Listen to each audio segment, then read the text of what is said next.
धन्यवाद air marshal Bharti.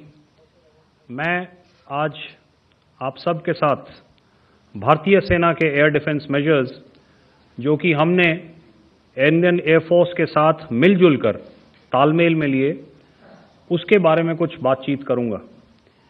इस विषय में मैंने कल भी कुछ टिप्पणी करी थी, लेकिन आज मैं इस युद्ध के अहम एस्पेक्ट के बारे में आपको थोड़ा और पर्सपेक्टिव देना चाहता हूं। हमें एयर डिफेंस ऑपरेशन सिंदूर के एयर डिफेंस की कार्रवाई को एक कॉन्टेक्स्ट में समझने की आवश्यकता है। मैंने आपको कल बताया था कि पिछले कुछ सालों में आतंक की गतिविधियों का कैरेक्टर जो है उसमें कुछ बदलाव आ रहा था। अब हमारी मिलिट्री के साथ साथ मासूम सिविलियंस जो कि अपना बचाव करने में विफल थे, उन पर भी हमले हो रहे थे। 2024 में जम्मू सेक्टर में शिवखोरी मंदिर को जाते हुए यात्री और इस साल अप्रैल में पहलगाम में मासूम पर्यटक इस खतरनाक ट्रेंड के विशेष उदाहरण हैं। पहलगाम तक पाप का ये घड़ा भर चुका था। उसके बाद जो हुआ उसके बारे में हम कल विस्तार में बातचीत कर चुके हैं। क्योंकि आतंकियों पर हमारे सटीक हमले लाइन ऑफ कंट्रोल और इंटरनेशनल बाउंड्री को पार करे बिना किए गए थे, हमें पूरा अंदेशा था कि पाकिस्तान का वार भी बॉर्डर के उस पार से ही होगा। इसलिए हमने अपनी एयर डिफेंस की पूरी तैयारी पहले से ही कर ली थी। हमारी इन्वेंट्री में शामिल counter manned aerial systems, electronic warfare के साधन और एयर डिफेंस वेपन्स का इंडियन एयरफोर्स के इसी प्रकार के सिस्टम्स के साथ एक अनोखा मिश्रण किया गया। इसलिए आपने देखा कि जब जब पाकिस्तान एयरफोर्स ने हमारे एयरफील्ड्स और लॉजिस्टिक इंस्टॉलेशंस में 9 और 10 मई की रात को लगातार हमले किए, वो इस मजबूत एयर डिफेंस ग्रिड के सामने विफल हो गए। आपके सामने इस ग्रिड को एक तरीके से दर्शाया गया है।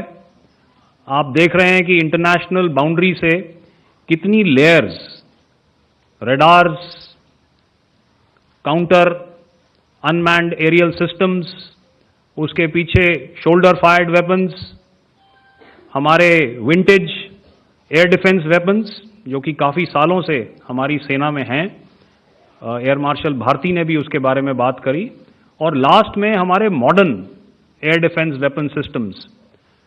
तो कोई मौका नहीं था कि पाकिस्तान एयरफोर्स ये मल्टी टियर डिफेंस को पार करके पीछे हमारी एयरफील्ड्स या लॉजिस्टिक इंस्टॉलेशंस को टारगेट कर पाए।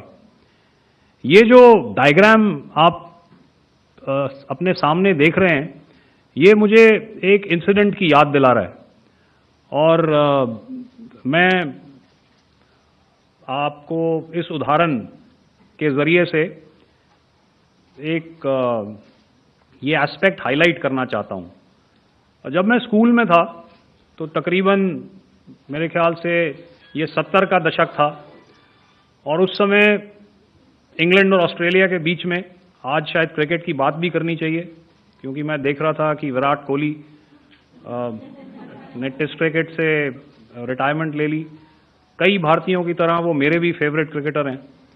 तो 70 के दशक में ऑस्ट्रेलिया और इंग्लैंड की फेमस एशेज सीरीज चल रही थी और उस समय ऑस्ट्रेलिया के दो बहुत तेज गेंदबाज जो कि क्रिकेट हिस्ट्री में बड़ा उनका नाम है, जेफ थॉमसन और डेनिस लिली, उन्होंने अंग्रेजी बैट्समैन और उनकी बैटिंग लाइनअप को तहस नहस कर दिया था।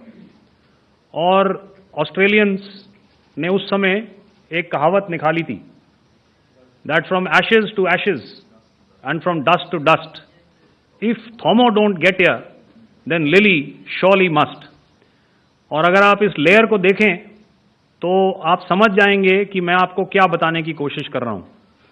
तो अगर आप सारे सिस्टम्स को पार कर भी गए तो आपको फिर भी एयरफील्ड या लॉजिस्टिक इंस्टॉलेशन या जो भी चीज़ को आप टारगेट कर रहे हैं उसमें पहुंचने से पहले कोई ना कोई इस लेयर्ड ग्रिड का सिस्टम जरूर गिरा देगा।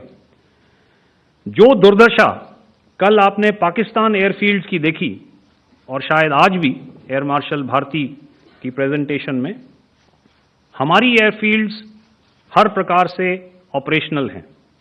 यही नहीं, पाकिस्तान के ड्रोन्स और वेपनाइज्ड यूएवीज से की गई हमलावर कोशिशें भी इस ग्रिड के कारण नाकाम हुई और जो बचे कुचे ड्रोन्स थे उन्हें हमारे शोल्डर फायर्ड हथियारों से मार गिराया गया।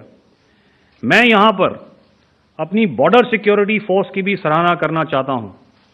उनके डायरेक्टर जनरल साहब से लेकर बॉर्डर पर तैनात बीओपी पर पहरा देने वाले आखिरी जवान भी हमारे इस अभियान में बढ़ चढ़कर शामिल हुए और बहुत बहादुरी से उन्होंने हमारा साथ दिया। उनके काउंटर अनआर्म्ड सिस्टम्स भी हमारे इस मल्टी टियर्ड एयर डिफेंस ग्रिड का हिस्सा थे, जिसके कारण पाकिस्तान की नापाक हरकतों का विनाश किया गया। आपने सुना ही होगा, जब हौसले बुलंद हों तो मंजिलें भी कदम चूमती हैं। In the end, I would like to highlight again that in every single domain that Operation Sindhur has been prosecuted, there has been absolute synergy between the three services. Not only have we, in this endeavor, been fully supported by our government, departments and agencies, I cannot here not mention our 140 crore countrymen that have stood behind us with their prayers and goodwill, urging and inspiring us to achieve our mission and objectives. For that, we salute you. You are indeed the best. Jai Hind.